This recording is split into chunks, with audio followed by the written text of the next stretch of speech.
Hello, my beloved aviators and my beloved mechanics. I'm coming to you from Mexico today, just on travel and enjoying my retirement, and just wanted to follow up and start dissecting this NTSB report that was made on my Captain Jerome Renck, and go through all the falsehoods that the NTSB and the FAA has put forth in this report. Now, there's so many nuances and so many parts of this report that it's going to take several videos for me to go through it. I want to try to keep these videos shorter and more to the point, and so that I don't lose most of you.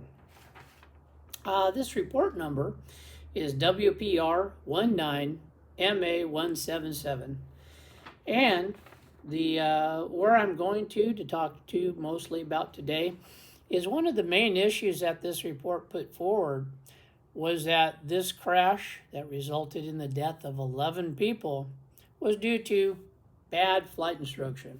And I just happened to be that bad flight instructor. So today's video is just going through and talking about that charge made in the report. Now in the report, let me see. The main reason that that Mr. David Lawrence, I will not refer to him as captain. That's what he uses as his title. At one time he may have been a captain, but I'll talk about that in other videos. But Mr. Lawrence pointed out that Captain Jerome Renck, when he started flight training with me, he failed his check ride, the initial check ride, on each 3 times. So on his private pilot license, and I'm bringing up on the report here, remember that he started his flight training on April 22nd, 2017.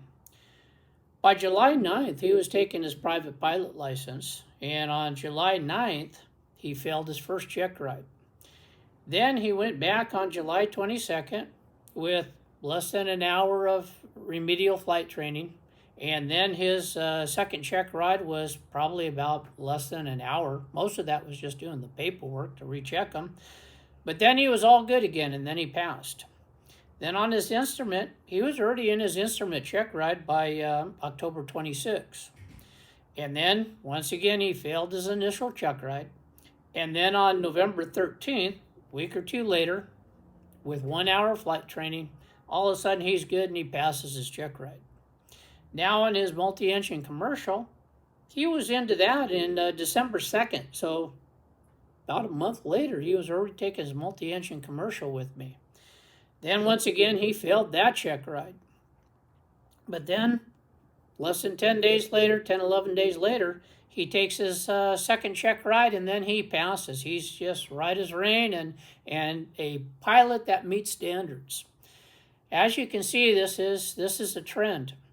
During this time period, most all of my flight students were failing their initial check ride.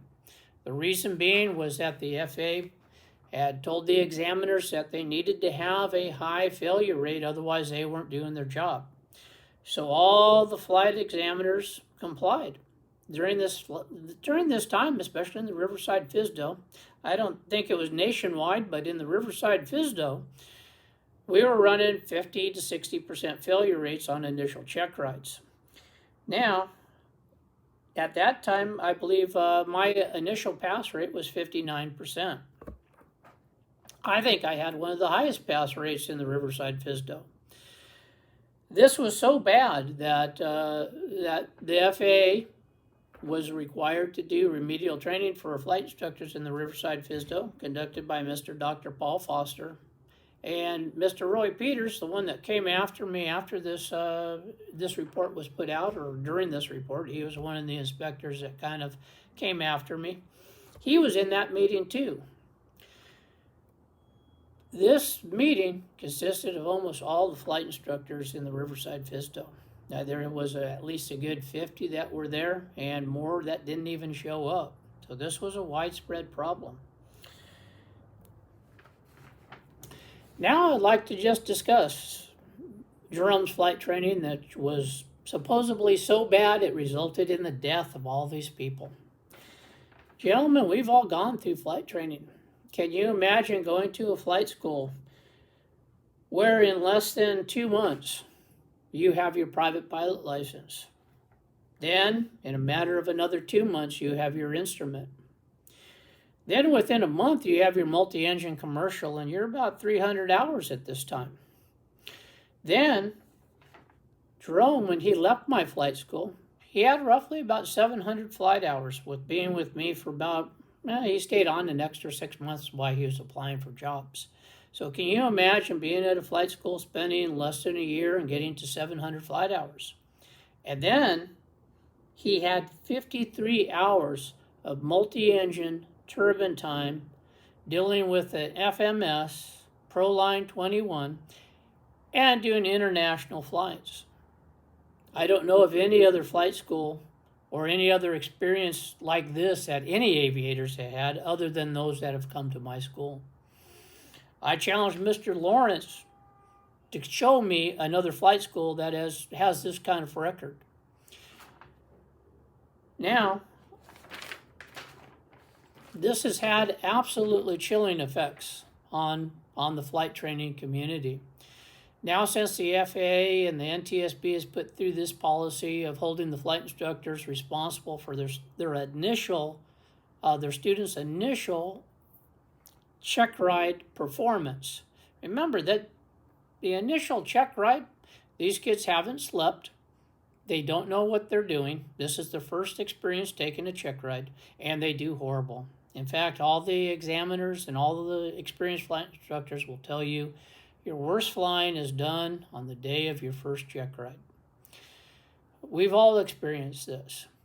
So now, with the flight instructors being held responsible for their students' performance, the flight instructors are no longer signing off their students for check rides. We're seeing students having to go through 2 or 3 flight instructors, and these flight instructors are flying as many hours on these kids as they can possibly get, and trying to get to their 1,500 hours without signing off kids for check rides. This is devastating. This is absolutely devastating to the flight training community, and it is horribly unfair to our new pilots coming up the ranks to be treated like this, especially when no one's talking about it.